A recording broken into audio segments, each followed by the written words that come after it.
আমাদের লক্ষ্য এমন একটি ভূমি ব্যবস্থাপনা গড়ে তোলা যেখানে ভূমি সেবা গ্রহণের জন্য মানুষকে আর অযথা অফিসে ঘুরতে হবে না।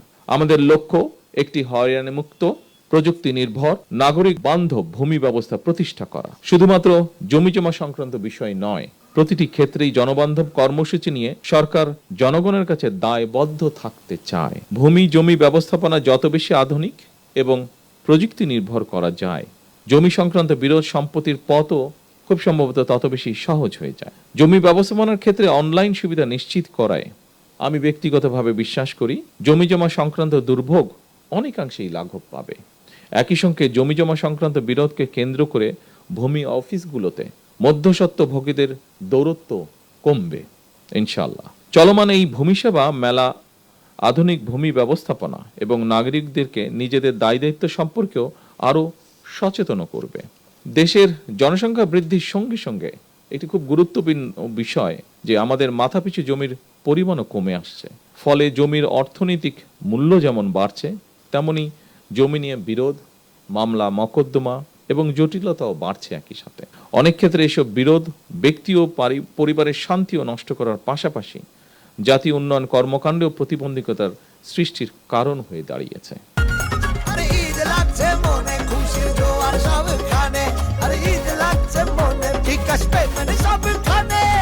এমন বাস্তবতায় ভূমির পরিকল্পিত ব্যবহার, নির্ভুল রেকর্ড সংরক্ষণ এবং দক্ষ ব্যবস্থাপনা বর্তমানে সময়ের অপরিহার্য দাবি।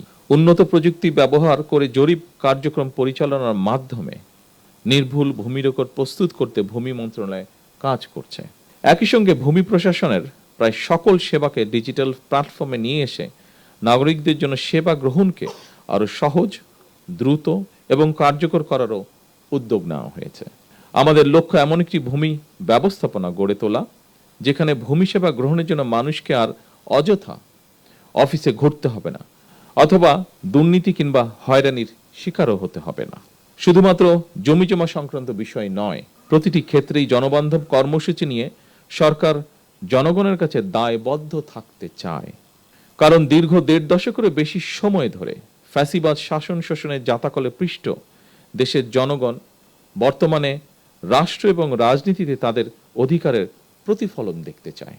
এ কারণেই বর্তমান সরকার রাষ্ট্র পরিচালনার প্রথম সপ্তাহ থেকেই নির্বাচনী ইশতেহার এবং জুলাই সনদের প্রতিটি দফা পর্যায়ক্রমে বাস্তবায়নের দিকে মনোযোগ দিয়েছে। সারা দেশে বিভিন্ন পর্যায়ের আদালতগুলোতে দেওয়ানি এবং ফৌজদারি সব মিলিয়ে খুব সম্ভবত ৪৭ লাখেরও বেশি মামলা বিচারাধীন রয়েছে। এর মধ্যে জমিজমা সংক্রান্ত মামলার সংখ্যাই বেশি। সুতরাং এই মুহূর্তে সরকারের সামনে প্রধান প্রায়োরিটি হচ্ছে আদালতে বিচারাধীন মামলা দ্রুততম নিষ্পত্তি।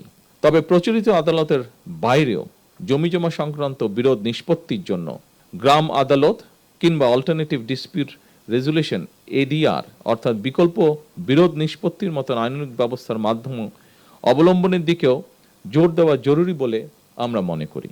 এতে একদিকে বিরোধ নিষ্পত্তিতে যেমন অল্প সময় লাগবে, অপরদিকে অনেক ক্ষেত্রেই বিরোধ হয়তো শত্রুতায় রূপ নেবে না। জমি ব্যবস্থাপনাকে হয়রানি ও দুর্নীতিমুক্ত করার অঙ্গীকার নিয়ে জনগণের দোরগোড়ায় রাষ্ট্রীয় সেবা পৌঁছে দিতে বর্তমান সরকার কাজ করছে। আমি ভূমি মন্ত্রণালয় মন্ত্রী থেকে শুরু করে এই মন্ত্রণালয়ের সঙ্গে সংশ্লিষ্ট সকল কর্মকর্তা এবং কর্মচারীদের দৃষ্টি আকর্ষণ করে বলতে চাই, সেবা প্রদান জনগণের প্রতি করুণা নয়, বরং জনগণের সেবা নিশ্চিত করা আমাদের দায়িত্ব বলেই আমি মনে করি। আমাদের লক্ষ্য একটি হয়রানিমুক্ত, প্রযুক্তি নির্ভর এবং নাগরিক বান্ধব ভূমি ব্যবস্থা প্রতিষ্ঠা করা, যা দেশের টেকসই উন্নয়নকে আরও ত্বরান্বিত করবে।